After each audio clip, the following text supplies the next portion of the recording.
तो चलिए प्रिय भक्तों, आज हम आपको एक ऐसी कथा सुनाने जा रहे हैं जो सिर्फ एक कहानी नहीं है, बल्कि एक ऐसी सच्चाई है जो हर इंसान के जीवन से जुड़ी हुई है। लेकिन इस कथा को अधूरा छोड़कर मत जाइएगा, क्योंकि कई बार भगवान हमें सीधे दर्शन नहीं देते, बल्कि परीक्षा के रूप में हमारे सामने आते हैं। और क्या पता, आज जो कहानी आप सुन रहे हैं वो सिर्फ कहानी नहीं, बल्कि आपके जीवन के लिए एक संकेत हो। तो एक बार सच्चे मन से बोलिए, हर हर महादेव। बहुत समय पहले की बात है। एक छोटा सा गांव था जहां लोग खुद को बहुत धार्मिक मानते थे। हर सुबह मंदिर में घंटियां बजती थीं, हर घर में अगरबत्ती जलती थी, हर व्यक्ति भगवान का नाम लेता था। लेकिन उस भक्ति में सच्चाई नहीं थी। लोग भगवान को मानते थे, लेकिन इंसान को नहीं। मंदिर में दूध चढ़ाते थे, लेकिन भूखे को रोटी नहीं देते थे। शिवलिंग पर जल चढ़ाते थे, लेकिन प्यासे को पानी नहीं देते थे। और धीरे धीरे उनकी यही झूठी भक्ति उनके लिए एक दिन सुबह से ही गांव में कुछ अजीब होने लगा। सूरज तो निकला, लेकिन उसकी रोशनी फीकी थी। हवा चल रही थी, लेकिन अजीब सी बेचैनी थी। जानवर अचानक शांत हो गए थे। गांव के एक बुजुर्ग ने आसमान की ओर देखकर कहा, आज कोई साधारण दिन नहीं है। लेकिन किसी ने उसकी बात को गंभीरता से नहीं लिया। दोपहर का समय था। गांव के बाहर से एक अजनबी आया। उसके कपड़े फटे हुए थे, शरीर धूल से भरा हुआ था, बाल बिखरे हुए थे, लेकिन उसकी आंखों में एक अजीब सी शांति थी, एक अजीब सी चमक थी जो साधारण इंसान में नहीं होती। वो धीरे धीरे गांव में प्रवेश करता है और पहले घर के सामने रुकता है। धीरे से दरवाजा खटखटाता है और कहता है, भूखा हूं। अंदर से आवाज आती है, भाग यहां से, हर रोज चले आते हैं भीख मांगने। दरवाजा जोर से बंद कर दिया जाता है। वो दूसरे घर जाता है, भूखा हूं, कुछ खाने को दे दो। इस बार जवाब आता है, काम क्यों नहीं करता, मुफ्त में खाना चाहिए। तीसरे घर से, हम कोई भिखारियों को नहीं खिलाते। और इस तरह पूरा गांव उसे ठुकराता जाता है।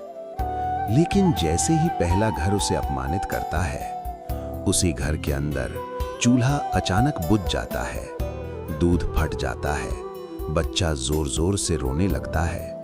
लोग डर जाते हैं, लेकिन सोचते हैं ये सिर्फ सही। फिर दूसरे घर में अनाज में कीड़े लग जाते हैं। तीसरे घर में पैसे गायब हो जाते हैं।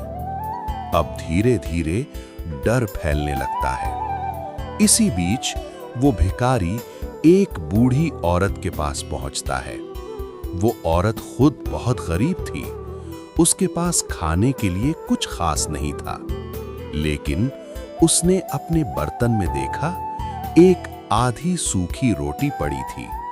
वो सोचती है, अगर मैं ये दे दूंगी तो मैं क्या खाऊंगी। लेकिन फिर वो मुस्कुराती है और कहती है, जो भूखा है उसे पहले खिलाना चाहिए। और वो रोटी उस भिखारी को दे देती है। भिखारी उसकी आंखों में देखता है और हल्की सी मुस्कान के साथ कहता है, तूने आज भगवान को खिला दिया। और वो आगे बढ़ जाता है। कुछ देर बाद जब वो बूढ़ी औरत अपने घर वापस जाती है, तो देखती है उसका खाली अनाज का घड़ा अपने आप भर चुका है। वो समझ जाती है ये कोई साधारण इंसान नहीं था, लेकिन डर के कारण वो किसी को कुछ नहीं बताती। अब कहानी का सबसे महत्वपूर्ण हिस्सा शुरू होता है। गांव में एक लड़का रहता था जिसका नाम था राघव।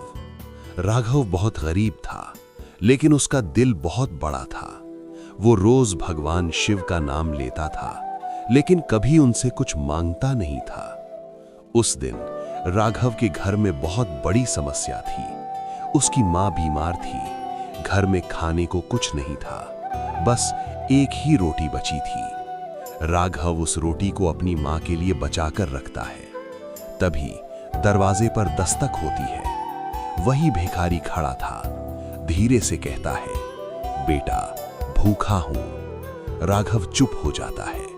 उसके मन में एक युद्ध शुरू होता है, मां को खिलाऊं या इस अजनबी को। तभी अंदर से उसकी मां की आवाज आती है, बेटा जो ज्यादा जरूरतमंद हो उसे दे दो। राघव की आंखों में आंसू आ जाते हैं।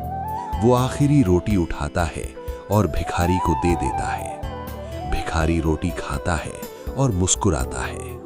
अचानक हवा रुक जाती है। समय जैसे थम जाता है। पूरा वातावरण शांत हो जाता। भिखारी धीरे से कहता है, राघव क्या तुम जानते हो मैं कौन हूं?